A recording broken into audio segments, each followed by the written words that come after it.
পরিবার নিয়ে ডিনারে গিয়ে হঠাৎ প্রেমিকার ভিডিও কল, আর সেখানেই দেখা দিল এক ভয়ঙ্কর ভূত। আজকের গল্পটি এমন এক হোটেলকে ঘিরে যা তৈরি হয়েছে এক পুরনো কবরস্থানের ওপর, যেখানে একদল ভূত তাদের অধিকার ফিরে পেতে সরাসরি আদালতের দ্বারস্থ হয়। কেন এই হোটেলের মালিক সুন্দরী মেয়েদের গায়েব করে দিচ্ছে, আর শেষ পর্যন্ত একদল ভূত কি পারবে আইনি লড়াইয়ে জিততে? সব রহস্য জানতে ভিডিওটি শেষ পর্যন্ত দেখুন, আর মুভি এক্সপ্লেনেশন ভালো লাগলে চ্যানেলটি সাবস্ক্রাইব করতে ভুলবেন না। গল্পের শুরুতেই আমরা দেখি ভানুপ্রিয়া হোটেল। সেখানে এক ব্যক্তি তার পরিবার নিয়ে ডিনার করতে আসে। খাওয়ার মাঝেই হঠাৎ তার ফোনে অফিস থেকে একটি কল আসে। লোকটি তার স্ত্রীকে কোনো মতে বুঝিয়ে একটু আড়ালে যায় কথা বলার জন্য। আসলে অফিসের নাম করে কলটি করেছিল লোকটির প্রেমিকা ভিডিও কল দিতে বললে লোকটি কলটি রিসিভ করে। আর ঠিক তখনই তার সাথে অদ্ভুত সব কাণ্ড ঘটতে শুরু করে। হঠাৎ লোকটির সামনে একটি ভূত হাজির হয়ে তাকে সেখান থেকে পালিয়ে যাওয়ার হুমকি দেয়। ভয়ে লোকটির অবস্থা তখন একদম নাজেহাল। সিন শিফট করে আমরা দেখি লয় আর শাওন মিত্রকে। শাওনের ঠাম্মা নেপাল ট্রিপে যাওয়ার পর থেকে নিখোঁজ, তাই ঠাম্মাকে খুঁজে বের করার জন্য শাওন মরিয়া হয়ে ইউটিউব দেখে বিভিন্ন তন্ত্রমন্ত্রের রিচুয়াল বা সাধনা করতে থাকে। কিন্তু এই সাধনা করতে গিয়ে সে নিজেই বিপদে পড়ে যায়। হঠাৎ পুরো বাড়ির আলো নিভে যায় এবং তার সামনে একদল ভূত হাজির হয়। জানা যায় তারা সবাই ভানুপ্রিয়া হোটেল থেকে এসছে। শাওন ভয়ে কাঁপতে কাঁপতে জিজ্ঞেস করে, আপনারা আমার কাছে কি চান? তখন ভূতগুলো বলে, এভাবে ভিডিও দেখে তন্ত্রমন্ত্র করলেই কি তোর ঠাম্মার দেখা পাবি? তার চেয়ে বরং আমাদের একটা সাহায্য কর, তাহলেই আমরা তোর ঠাম্মাকে ফিরিয়ে দেব। ভূতেরা জানায় যেখানে ভানুপ্রিয়া হোটেলটি বানানো হয়েছে সেখানে আগে একটি কবরস্থান ছিল।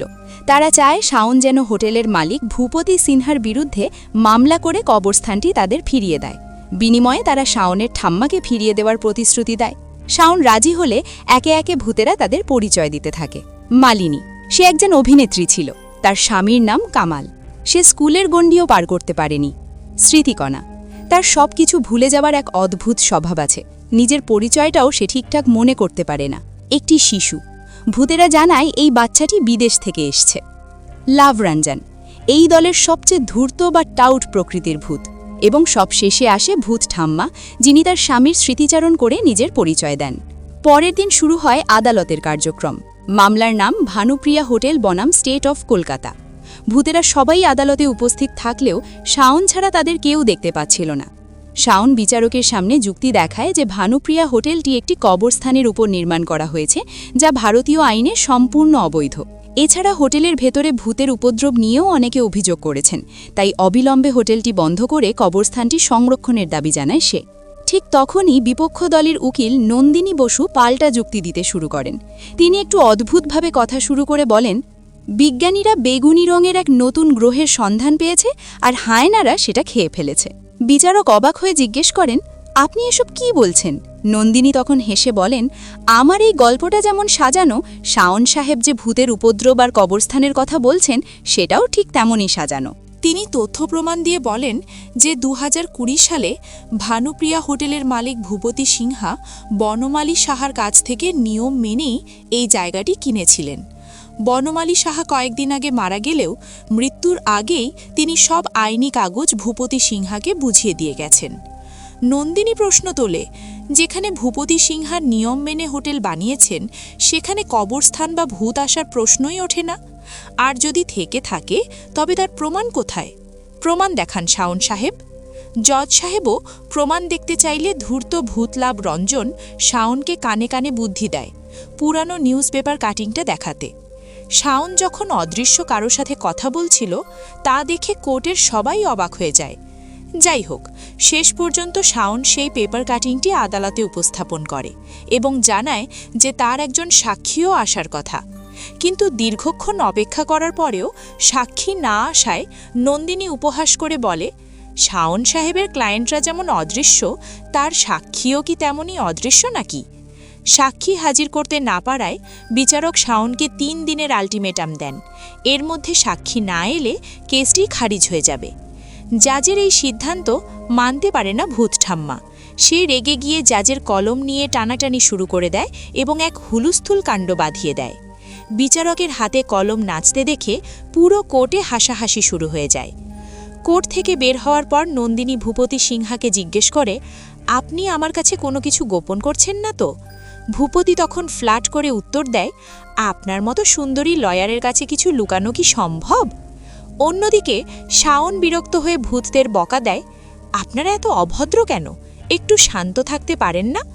ভূত ঠাম্মা তখন মোক্ষম জবাব দেয়, আরে পাগল, মানুষের ভদ্রতা যেখানে শেষ হয়, ভূতদের অভদ্রতা সেখান থেকেই শুরু হয়। শাওনকে একা একাই কথা বলতে দেখে নন্দিনী আর ভূপতি ভাবে ছেলেটা নির্ঘাত পাগল হয়ে গেছে। আসলে মজার ব্যাপার হলো, এই নন্দিনী আর শাওন কিন্তু বাস্তবে প্রেমিক প্রেমিকা, তাই তাদের মধ্যে খুনসুটিও চলতে থাকে। ওদিকে অবস্থা বেগতিক দেখে ওই রাতেই ভূপতি সিনহা এক তান্ত্রিক ডেকে পুরো হোটেল বন্ধ করে দেয়। তান্ত্রিক গেটে মন্ত্র পড়া ত্রিশূল পুঁতে রাখায় ভূতেরা আর হোটেলের বাইরে যেতে পারে না, তারা ভেতরেই বন্দী হয়ে পড়ে। এরই মধ্যে হোটেলের ম্যানেজার ভূপতিকে জিজ্ঞেস করে হোটেলের আসল ম্যাপটি কোথায় রাখা আছে। ভূপতি ম্যাপের হদিশ দিলে তা একটি ভূত শুনে ফেলে। তাদের ধারণা ম্যাপটি হাতে পেলেই তারা মামলাটি জিততে পারবে।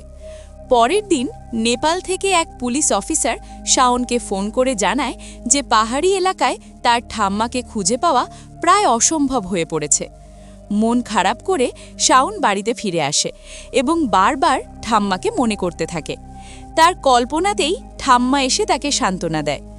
অন্যদিকে হোটেলের গল্পে নতুন মোড় আসে। চম্পা নামে এক নারী তার আত্মীয়কে নিয়ে ভানুপ্রিয়া হোটেলে ওঠে।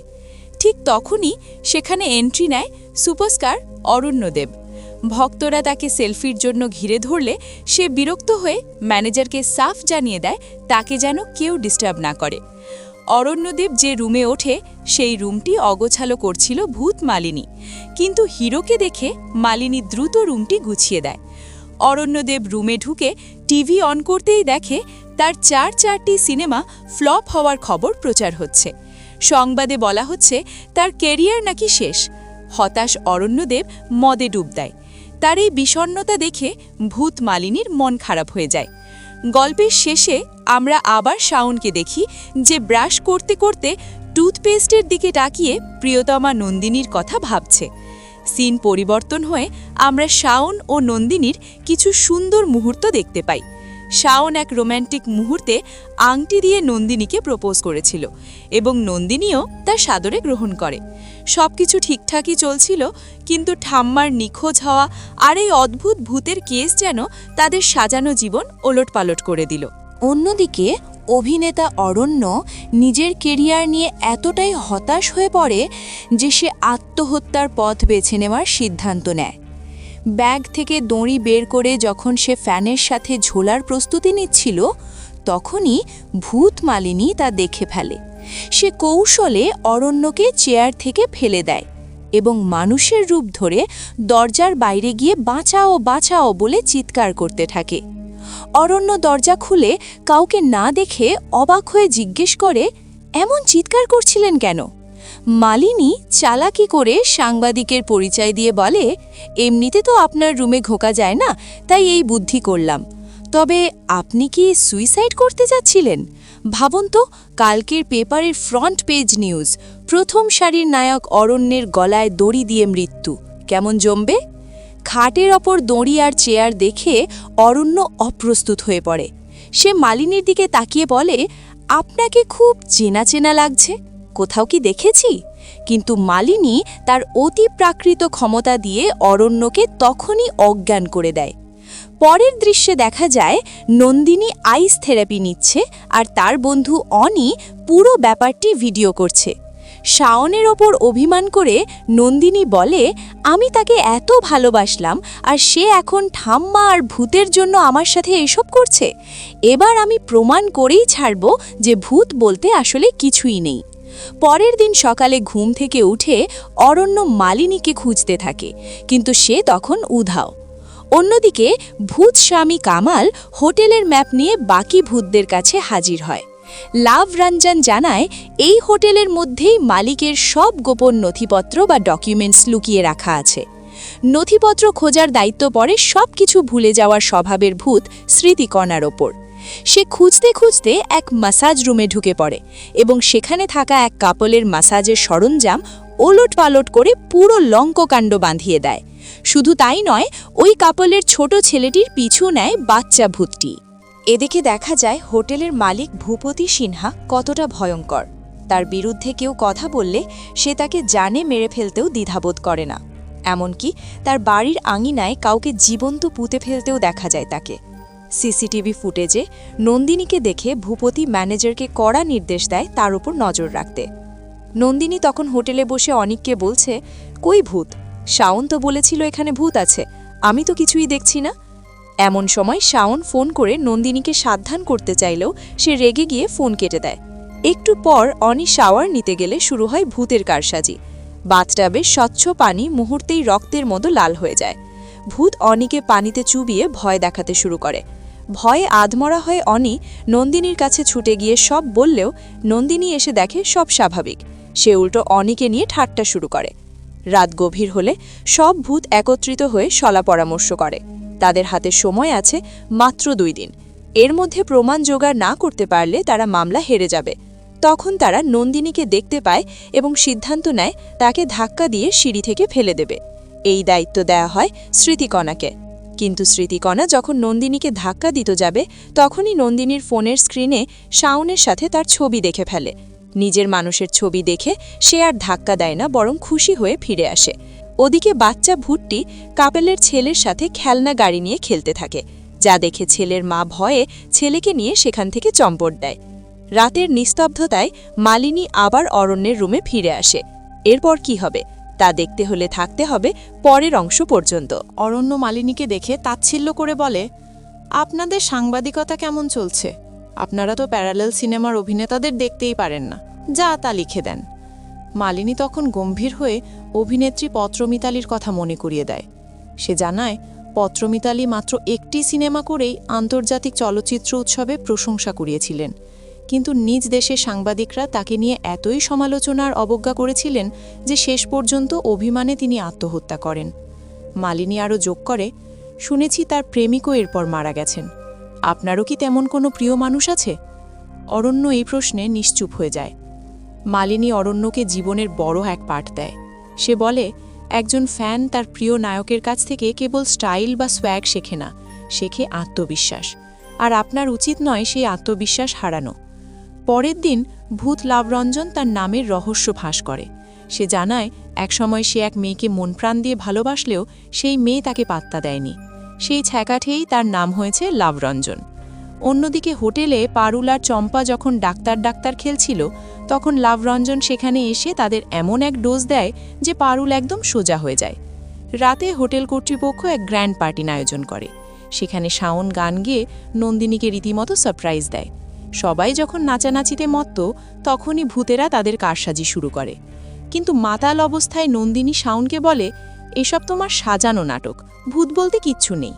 ঠিক সেই সময় ভূত ঠাম্মা তার মৃত স্বামীকে অন্য এক তরুণী স্ত্রীর সাথে দেখে থমকে যায়। পরের দিন সকালে পুরো হোটেলে হুলস্থুল পড়ে যায়। ভূত দেখার আতঙ্কে গেস্টরা স্টাফদের সাথে মারামারি শুরু করে। শাওন পরিস্থিতি সামালতে চিৎকার করে বলে, আপনারা মানুষ হয়ে এমন হট্টগোল করছেন? আমি অনেক হরর মুভি দেখেছি, ভূতেরাও নিজেদের মধ্যে এমন মারামারি করে না। নন্দিনী তখন টিপ্পনি কেটে বলে, কেন, স্ত্রী 2-তে তো ভূতেরা মারামারিই করে। শাওন সবাইকে বোঝানোর চেষ্টা করে যে এখানে সত্যিই ভূত আছে, কিন্তু সবাই চলে যেতে চায়। শাওন তাদের আটকানোর চেষ্টা করে, কারণ প্রমাণের জন্য তাদের সাক্ষ্য দরকার। নন্দিনী তখন চ্যালেঞ্জ ছুড়ে দেয়, এতই যদি ভূত থাকে তবে ডাকো তাদের। শাওন অসহায় হয়ে বলে, ভূতেরা কি আমাকে নাম্বার দিয়ে গেছে নাকি যে চাইলেই ফোন দেব? নন্দিনী রেগে গিয়ে শাওনকে আলটিমেটাম দেয়, তুই যদি এই ভূত নিয়েই থাকিস তবে আমাদের দেখা আর কেবল আদালতেই হবে। শাওন কষ্ট পেয়ে বলে, এভাবে আমাদের সম্পর্কটা ভেঙে যাবে। ওদিকে মালিনী অরণ্যের সামনে 1965 সালের এক নায়িকার স্মৃতি নিয়ে নাচতে থাকে। নাচতে নাচতে সে অরণ্যের গায়ে ধাক্কা খেলে অরণ্য যেন এক অদ্ভুত শিহরণ অনুভব করে। দুজনের মধ্যে শুরু হয় এক মায়াবী নাচগান। অন্যদিকে বাচ্চা ভূতটি ওই কাপেলের ছেলের সাথে খেলছিল, কিন্তু কাগজের প্লেনের বিমানের শব্দ শুনে বাচ্চা ভূতটি ভয় পেয়ে গেলে ছেলেটি প্লেনটি ফেলে দিয়ে তার হাত ধরে খেলতে শুরু করে। গল্পের সবচেয়ে বড় টুইস্ট আসে যখন ভূত ঠাম্মা তার হাজবেন্ডের নতুন বউকে শায়েস্তা করতে শুরু করে। ঠাম্মার ভয়ে নতুন বউ সব সত্যি কবুল করে ফেলে। সে জানায় সেই বিষ খাইয়ে ঠাম্মাকে মেরেছিল এবং এখন তার স্বামীকেও মারার পরিকল্পনা করছে। এ কথা শুনে বৃদ্ধ স্বামীর রাগে ঘর থেকে বেরিয়ে যান। সবশেষে শাওন সবাইকে নিয়ে ইউটিউব দেখে ভূত ডাকার রিচুয়াল বা সাধনা শুরু করে। হোটেলের মালিক ভূপতি সিসিটিভিতে সব দেখে ম্যানেজারকে কড়া নজর রাখতে বলে। ঠিক তখনই অরণ্য মালিনীকে এক কঠিন প্রশ্ন করে বসে। আপনি নিজেকে সাংবাদিক দাবি করলেও নিউজ মিডিয়ায় তো আপনার কোনো লেখা বা নাম খুঁজে পেলাম না। মালিনীর রহস্য কি ফাঁস হয়ে যাবে, নাকি অরণ্য জানতে পারবে তার আসল পরিচয়? অরণ্য মালিনীকে সরাসরি প্রশ্ন করে বসে, আপনার চেহারা তো মৃত নায়িকা পত্র মিতালির সাথে হুবহু মিলে যায়, আসলে আপনি কে? তখন মালিনী তার আসল রূপ ধারণ করে। অরণ্য বুঝতে পারে মালিনী এতক্ষণ নিজের গল্পটাই তাকে শুনিয়েছিল। এরপর মালিনী অরণ্যের সামনে থেকে ভ্যানিশ হয়ে সরাসরি চলে আসে শাওনের কাছে। সেখানে একের পর এক ভূত হাজির হতে দেখে ওই দম্পতি ভীষণ ভয় পেয়ে যায় এবং শেষমেশ ভূতের অস্তিত্ব স্বীকার করে নেয়। কিন্তু নন্দিনী তখনও জেদ ধরে বসে থাকে, সে কিছুতেই ভূত মানবে না। সেখানে থাকা ছোট্ট ভূত মেয়েটি খুব হাসছিল। তা দেখে দম্পতিটি অবাক হয়ে কারণ জিজ্ঞেস করলে ভূত কামাল জানায় এক হৃদয় বিদারক গল্প। মেয়েটি গাজায় এক বিমান হামলায় মারা গিয়েছিল। মারা যাওয়ার পর সে তার মা বাবাকে খুঁজে পাচ্ছিল না বলে খুব মন খারাপ ছিল তার। কিন্তু আজ গাজায় আবারও হামলা হওয়ায় তার মা বাবাও মারা গেছেন। এখন থেকে সে তার মা বাবাকে দেখতে পাবে, তাই সে খুশিতে হাসছে। যুদ্ধের এই নিষ্ঠুর বাস্তবতার কথা শুনে শাওনসহ সবাই স্তব্ধ হয়ে যায়। এদিকে লাভরঞ্জন আর ভূত ঠাম্মাকে কোথাও দেখা যাচ্ছিল না। লাভরঞ্জন তখন পারুল আর চম্পার রুমে গিয়ে চোর পুলিশ খেলায় মাতোয়ারা। সেখানে গণ্ডগোল পাকাতে গিয়ে সে হঠাৎ আবিষ্কার করে একটি লুকানো বা হিডেন ক্যামেরা। অন্যদিকে ভূত ঠাম্মা তার সতীনের উপর চড়াও হয়ে তাকে নিজের আসল রূপ দেখিয়ে হাড় হিম করা ভয় দেখাতে থাকে। এরই মধ্যে ভূত কামাল শাওনকে এক স্বস্তির খবর দেয়। সে জানায় যে তাদের ভূত মহলে শাওনের ঠাম্মাকে খুঁজে পাওয়া যায়নি, তার মানে তিনি এখনও মারা যাননি। ঠিক তখনই নেপাল পুলিশ ফোন করে জানায় যে তার ঠাম্মা জীবিত আছেন। পাহাড়ি রাস্তায় আহত অবস্থায় তাকে উদ্ধার করে হাসপাতালে ভর্তি করা হয়েছিল এবং সাময়িকভাবে তিনি স্মৃতি হারিয়েছিলেন। শাওন ফোনে ঠাম্মার সাথে কথা বলে নিশ্চিত হয় যে তিনি সুস্থ আছেন। কিন্তু খুশির মাঝেই নেমে আসে দুশ্চিন্তার কালো মেঘ। হঠাৎ দেখা যায় নন্দিনী কোথাও নেই। পুরো হোটেল খুঁজেও তাকে পাওয়া যাচ্ছে না। আসলে ফোনের নেটওয়ার্ক খুঁজতে খুঁজতে নন্দিনী হোটেলের পাশের এক জঙ্গলে চলে গিয়েছিল। সেখানে এক সমাধির সাথে ধাক্কা খেয়ে সে আবিষ্কার করে ফেলে হোটেলের ভেতরের সেই গোপন কবরস্থান। নন্দিনী বুঝতে পারে শাওন ঠিকই বলেছিল, কিন্তু সে কিছু করার আগেই হোটেলের ম্যানেজার তাকে পেছন কেটে ধরে বন্দি করে ফেলে।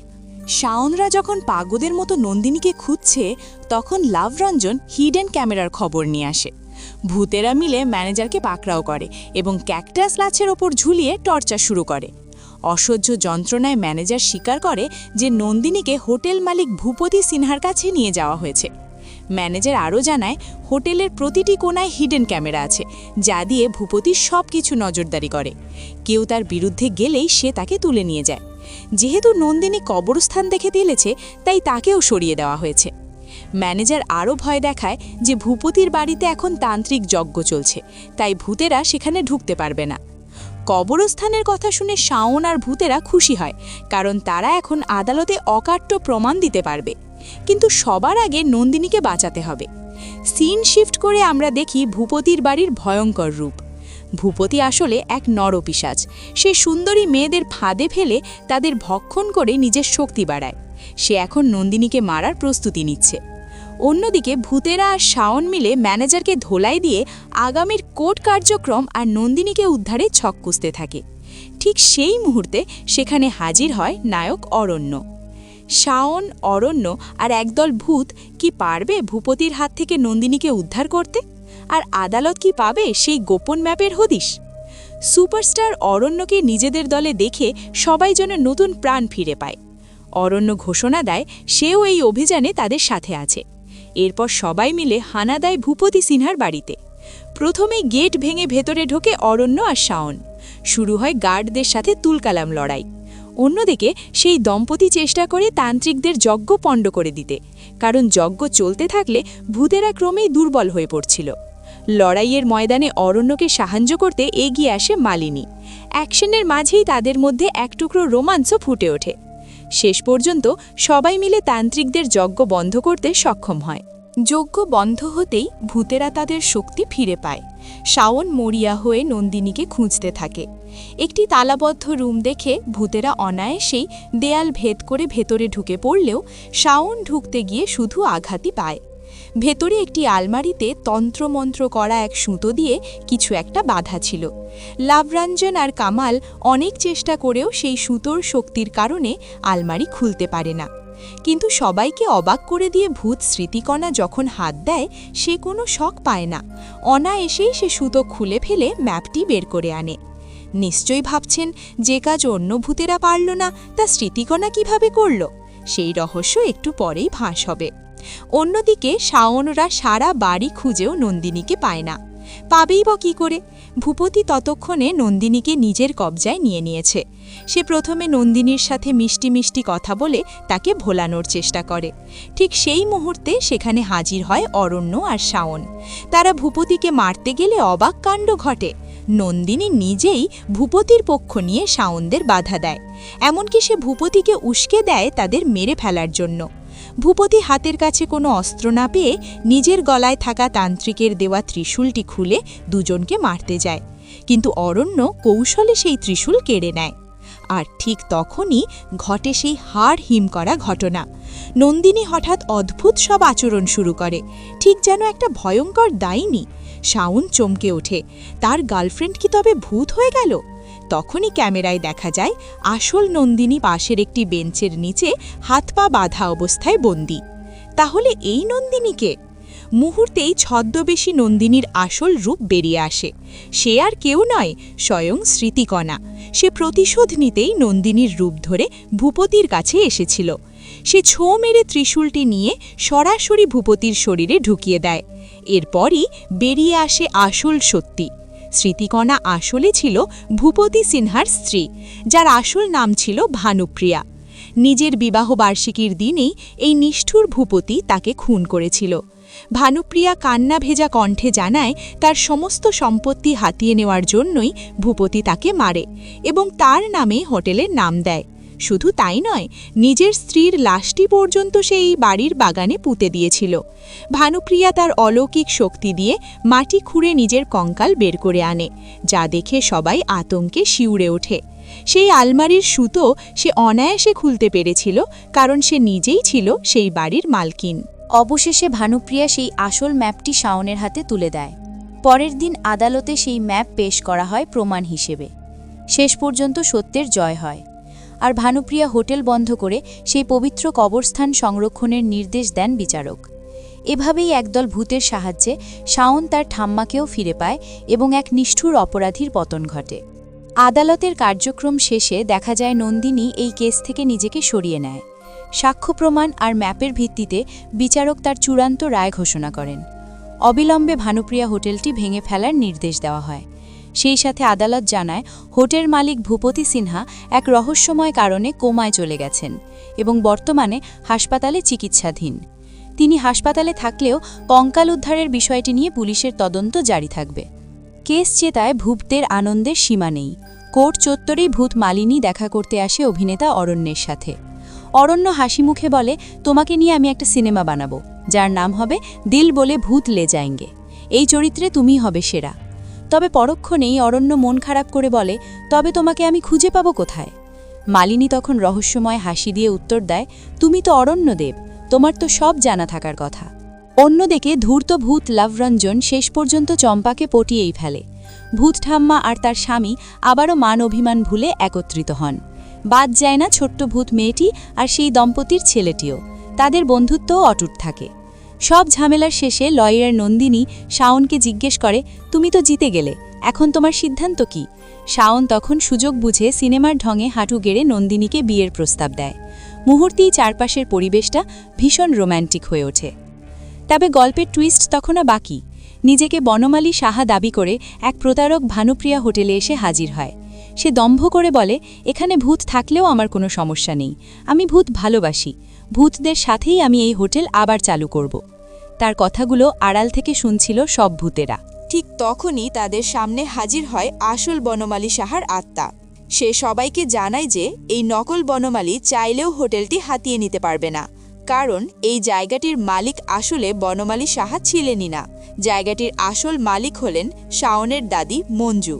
বনমালী আরও পরিষ্কার করে দেয় যে শাওন আদালতে যে সাক্ষীর কথা বলেছিল সেই সাক্ষীটি আসলে সে নিজেই ছিল, কিন্তু জায়গাটি তার না হওয়ায় সে সেদিন আদালতে হাজির হয়নি। বনমালী জানায় ভণ্ড বনমালী যতই চেষ্টা করুক লাভ হবে না। উল্টো এবার সব ভূতেরা মিলে তাকে উচিত শিক্ষা দেওয়ার প্রস্তুতি নিতে থাকে।